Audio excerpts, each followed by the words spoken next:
Okay, so today we're gonna look at compressor in more practical manner. So right in front of me, we have the door. I have some a track here. We can listen a little bit. Before we listen, make sure you have your headphones for this video today. I have my headphones, and yeah, that's a unmixed music. The tracks that we recorded in our audio mission last year. Sorry, today my voice is a little bit sore, but we will continue on. So right now, I have all my channels here. I have my kick drum. I have my snare. We have our overhead. Okay, right now it's on pan to the left. I think we wanted to pan it to center. Yeah, that's the center. That's the overhead. Okay, we have the bass. Okay, we have acoustic guitar. Okay, we have the keyboard. Okay, back up right now to the treasure. That is what you are. All right. So, okay, we're gonna take a look at compression, and right now, I'm gonna call up compression, and we're gonna hear the kick drum, the effect of a compression on the kick drum. So we can let's listen to the kick drum again. I'm gonna back up here a little bit. Okay, there's a different song there.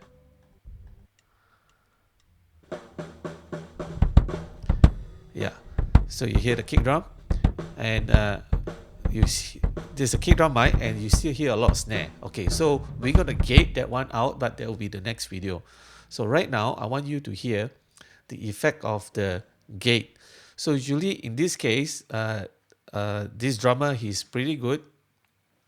So we will use gate to accentuate certain frequencies, especially when it's kick. We want it to have that beater, that right in your face kind of sound. So let's listen before that. Okay, so I'm going to try to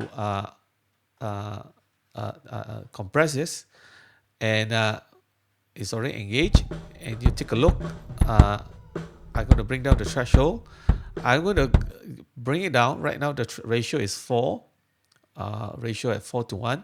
I'm going to bring it down until the gain reduction actually shows about minus 6 dB.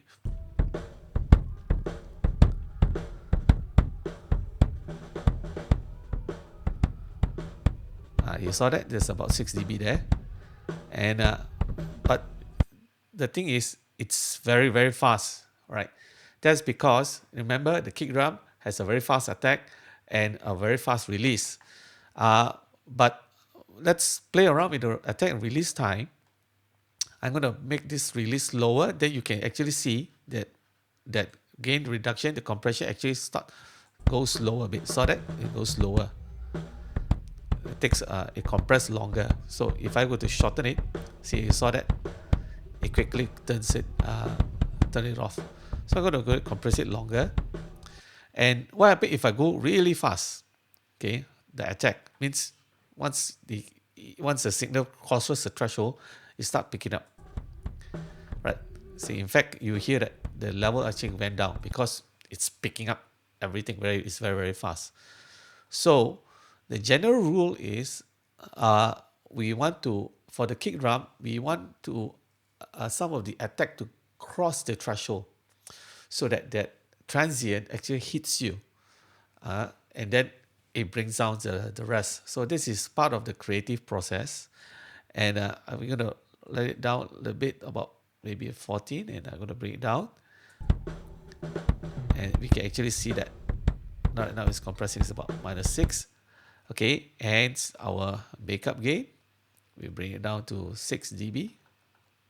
Okay, let's be precise. And okay, I'm going to bypass and enable so that you can hear the difference.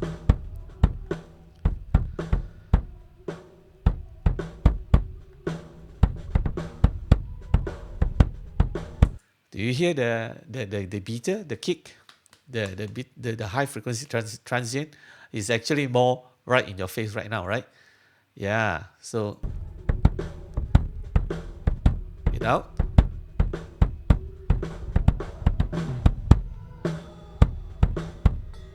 Yeah, you hear that? So it's more right in your face. That's what we wanted. Okay, let's go to the snare.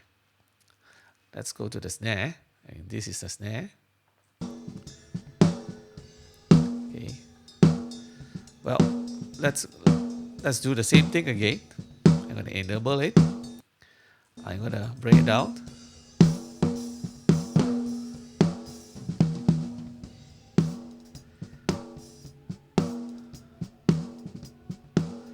Okay, I'm gonna let this guy breathe a little bit, attack a little bit slower, the release a bit longer.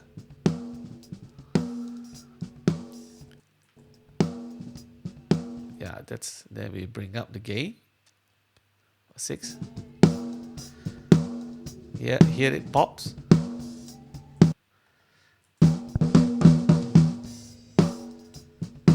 Get out. Okay, I can hear the body more, right? Yeah. Let's compress it a little bit more and play around with the knee.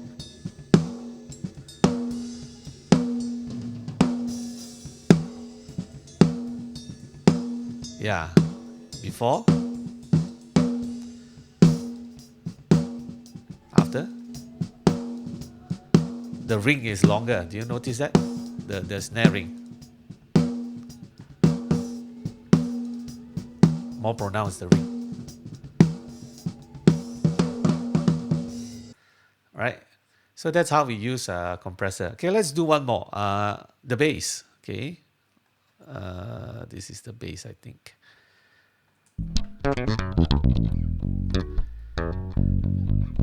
Okay, the bass is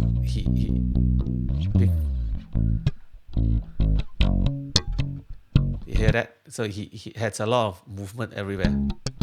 And there is a lot of slapping. So we want the slap to pop, but we want the low end to appear, because when he plays the low, the level goes down pretty much. So I'm going to compress this. I'm going to maybe set the ratio to be a bit softer. And again, I'm going to set it the attack slightly slower and the release a bit longer, because the bass has a very long sustain. So and let's hear the effect, and I'm going to bring it down.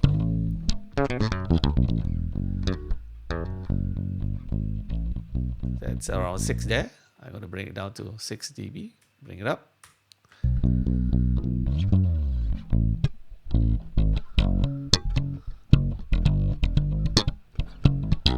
It up. With. Now it's more pronounced, right? So for this track, I decide I'm going to compress a little bit more.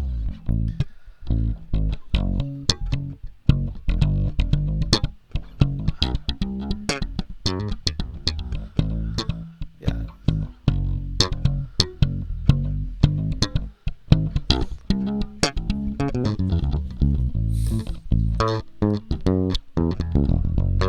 Yeah, you saw hear that?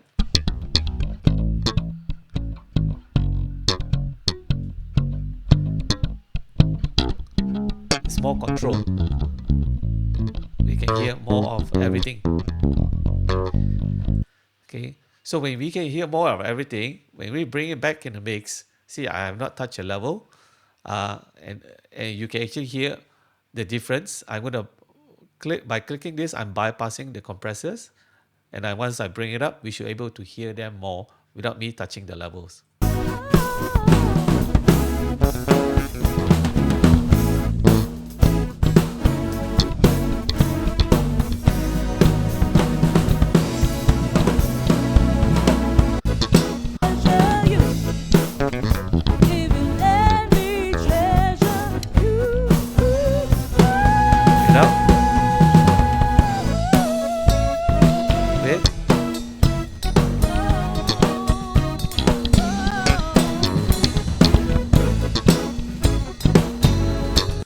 So you can hear the improvement is actually quite minute, all right? So to human normal ears, we might not be able to hear it, but to us, we can hear it, and that's what we want. We don't want it to. We want to bring improvement, but we don't want to be drastic change as something. What happened? So a good compression is not really heard. That's the thing. All right. So that's the trick, and that's the creativity part, and that's part that we need to enhance.